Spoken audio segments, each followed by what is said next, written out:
everyone. Good afternoon. My name is Neia. I'm the creator and founder of XOXO, a safe garden where you can go on a journey of self-discovery and become the best version of yourself.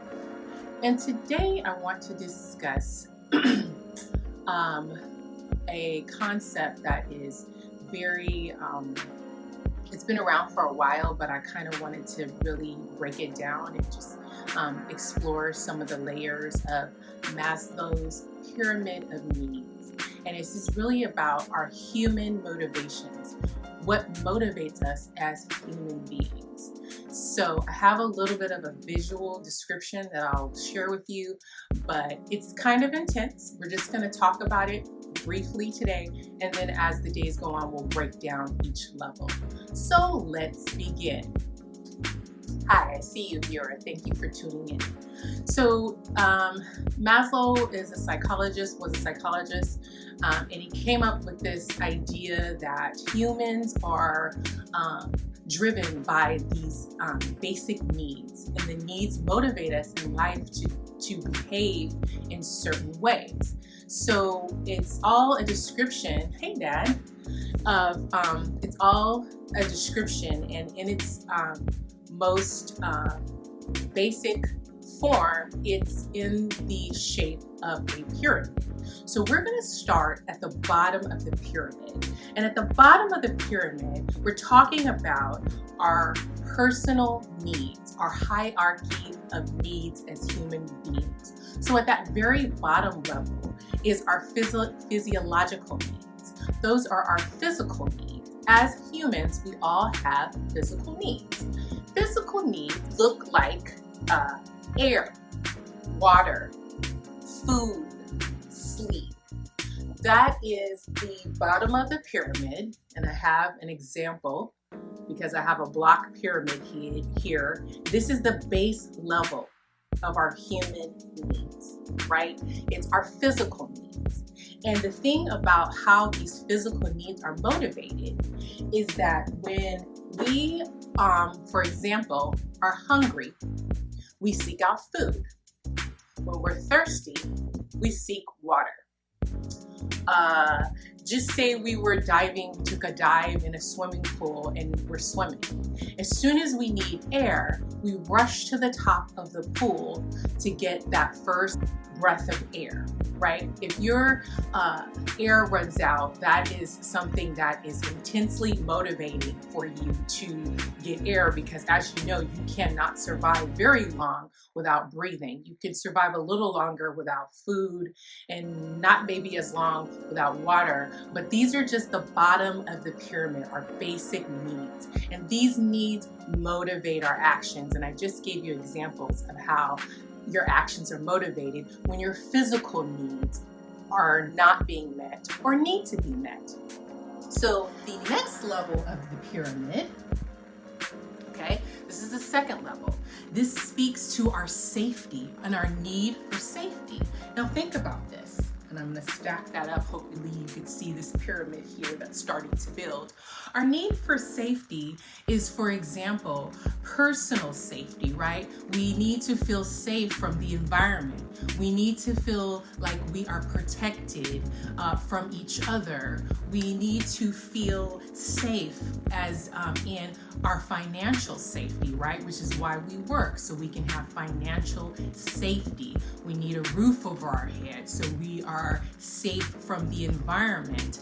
It's that safety, that need for safety motivates us in that fight or flight response, right? So when you come, when you're out and you come up against a vicious dog and you're kind of like, at the crossroads of what do I do? This dog is vicious, but I need to maintain my safety. It's that fight or flight. You're either going to take that dog on or you're going to run like heck to get out of there.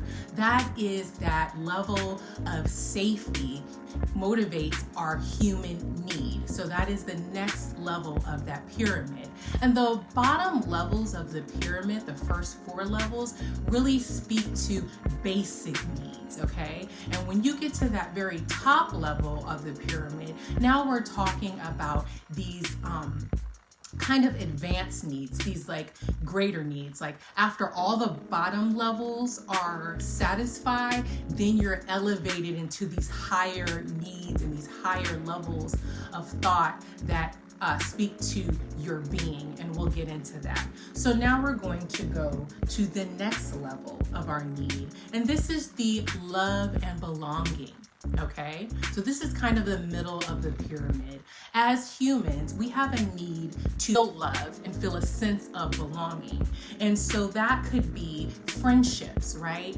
As humans, you know that we are driven by friendships. We have the need to socialize with each other. We have a need for intimacy with each other. We have a need to, establish a family and have friendships. It's the social needs that we have as human beings. And so when those needs are not being met, for example, that's when you're, introverted and you're staying inside and you don't want to interact with people. And when those needs aren't being met, that could lead to some types of depression or just not feeling good, not feeling fulfilled. When you don't feel a sense of love, that emptiness that comes from not having that interaction with others. Another thing I can think of is how a lot of people are pet owners, right? Because pets really satisfy that need of belonging and love, right? They love you unconditionally. They're your friend. You have a very intimate relationship with them because you take care of them. And on some level, they take care of you. And, you view them as your family. And so those are, that is an example of what that kind of level of that love and belonging is. And the last basic level of our human needs speaks to our esteem, right? Our need to be recognized, to have status, to be respected. Adolescents and teenagers really thrive in that need because they really feel that need to be accepted by their peers, right?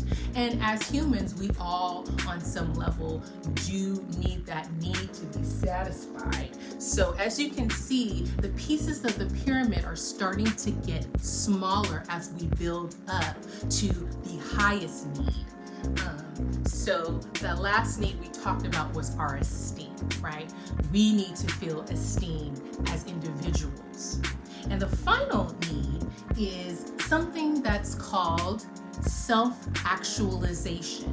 And this need is only, you're going to pursue this need after all of these bottom needs have been fulfilled, right? You're not gonna get into self-actualization until these very basic needs of safety and shelter and food and relationships with people and your own level of status is satisfied, because this speaks to your drive to become a better version of yourself.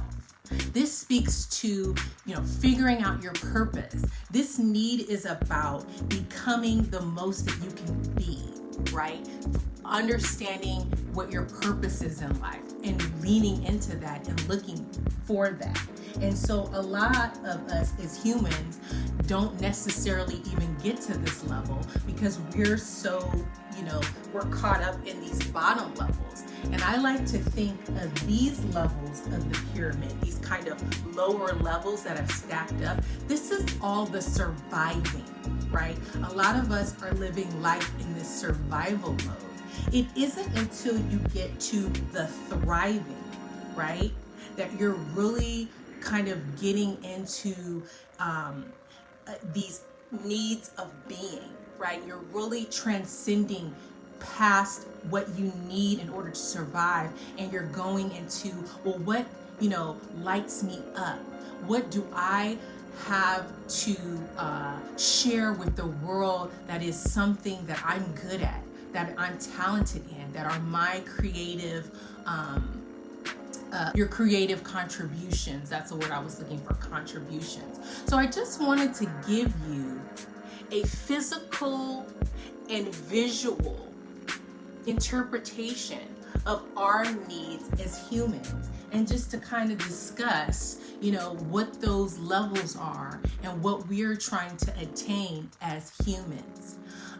And tomorrow I'll kind of get into some of those areas and discuss them further. But for today, I just kind of wanted to marinate on this idea that there is, hey Yvette, thanks for tuning in, that there's this idea of, in our need for personal development, there's a hierarchy and there's different levels that we achieve and attain as we try to achieve and attain our greatness.